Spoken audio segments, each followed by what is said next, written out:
तर good morning friends. अलिबागमध्ये मी सध्या आणि सकाळी एक रील बघितली. अलिबागमधला एक फेमस फूड जॉईंट होता. एक साधी अशी खानावळ किंवा एक चांगलं हॉटेल फिश लवरसाठी, मच्छीसाठी स्पेशली. तर तो बघितला आणि दुपारी ते अलिबागमध्ये येऊन पोहोचलं आणि आता बघूया आम्ही तिथेच चालू. श्री गणेश भोजनालय, अलिबाग मार्केट आहे, मेन मार्केटमध्येच एक भोजनालय. तर इथलं एकंदरीत फूड कसं आहे, एकंदरीत हा ॲम्बियन्स कसं आहे किंवा कसं आहे सर्व्हिस वगैरे, तर याचे पूर्ण रिव्ह्यू मी तुम्हाला या व्हिडिओमध्ये देणार आहे. आणि पूर्ण फॅमिली सकट आलो आहे, धमाल चालू आहे मस्त. अलिबाग बीच पण एक्सप्लोअर करतो आहे. आता बीचवरून आम्ही तिकडे जाऊ आणि नंतर तुम्हाला त्याची पुढची माहिती मी देत राहील. तर बघत राहा आणि चॅनलला नक्की सबस्क्राईब. मुंबईपासून जवळ असणारं आणि सुंदर समुद्रकिनारे लाभलेलं एक शहर म्हणजे अलिबाग. समुद्र किनाऱ्यालगत असल्यामुळे इथे तुम्हाला फ्रेश आणि ताजी मच्छी खायला मिळते. अलिबाग मार्केट परिसरात असणाऱ्या नामांकित हॉटेल्सच्या गर्दीत हरवलेलं एक अंडर रेटेड ठिकाण म्हणजेच श्री गणेश भोजनालय. मत्स्यप्रेमी असाल आणि खाण्याचे अस्सल शौकीन असाल तर मी तुम्हाला श्री गणेश भोजनालय नक्कीच रेकमेंड करेन. ताजी मच्छी, मालवणी पद्धतीने केलेलं माशाचं कालवण आणि तितक्यात सुंदररित्या तुमच्यासमोर आलेली आणि कुरकुरीत असणारी माशाची तुकडी हे या श्री गणेश भोजनालयाचं वैशिष्ट्य म्हणता येईल. आपलेपणाने तुम्हाला जेवण वाढणारी माणसंही मला इथे प्रामुख्याने दिसून आली. तर आता इथे कसं पोचाल, इथे गणेश भोजनालय इथे कसं पोचाल ते मी तुम्हाला दाखवतो. अलिबागचा एस.टी. डेपो आहे, तिथून चालत जर तुम्ही आलात तर एक 5 ते 10 मिनिटाच्या वॉकिंग डिस्टन्सवर पण आहे. तर तुम्हाला लँडमार्क सांगायचं झाला तर छत्रपती शिवाजी महाराज चौक, इथे तुम्हाला हा स्टॅच्यू दिसतोय, पुतळा दिसतोय.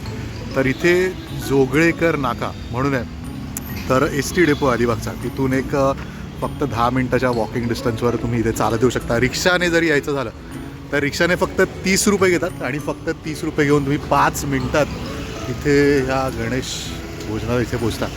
आणि इथून हा रोड येतो जो अलिबागचा एस.टी. डेपो आहे, तिथून यायचं आणि इथून तुम्ही बीचवर जाऊ शकता. तर बीचपासूनही खूप जवळ आहे. बीचपासून एक साधारण 10 मिनिटाच्या वॉकिंग डिस्टन्सवर बीचवर आहे. तर तुम्ही अलिबागची वन डे ट्रिप करत असाल आणि जर तुम्ही फिश लवर असाल तर एक हायली रेकमेंडेड जागा आहे श्री गणेश. अलिबाग बीचपासून जवळ आहे, अलिबागच्या एस.टी. स्टँडपासूनही जवळ आहे. तुम्हाला डिटेल ॲड्रेस मी डिस्क्रिप्शनमध्ये मेन्शन करतो, जेणेकरून तुम्हाला अजून सोपं पडेल. तर या अलिबागला आणि हायली रेकमेंडेड, खूप चांगलं फूड आहे. फूडपेक्षा सर्व्हिस पण खूप चांगली आहे. मासे ताजे होते आणि खूप आपुलकीने तुमची सर्व्हिस आणि चांगल्या विचारपूस करणारे लोक आहेत. तर हायली रेकमेंडेड आहे, नक्की या. अजून तुम्हाला डिटेल्स देतो तर बघा जरा.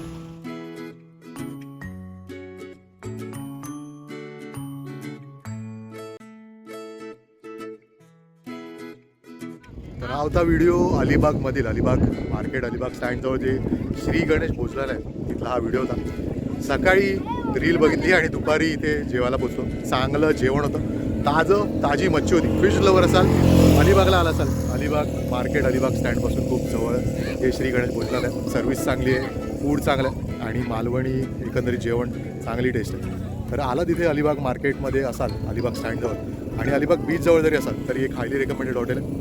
अलिबागमध्ये बरीचशी नावाजलेली हॉटेल आहेत, पण हे श्री गणेश थोडं अंडर रेटेड होतं आणि आज ते आम्ही बघितलं आणि खूप चांगली टेस्ट मिळते. तर आलात तर इथे हायली रेकमेंडेड आहे. तर असेच नवनवीन व्हिडिओज आणि जर्नीज तुमच्यासाठी घेऊन येईपर्यंत बघत राहा एक आपलं मराठी यूट्यूब चॅनल, ज्याचं नाव आहे ट्रॅव्हल आणि बरंच काही.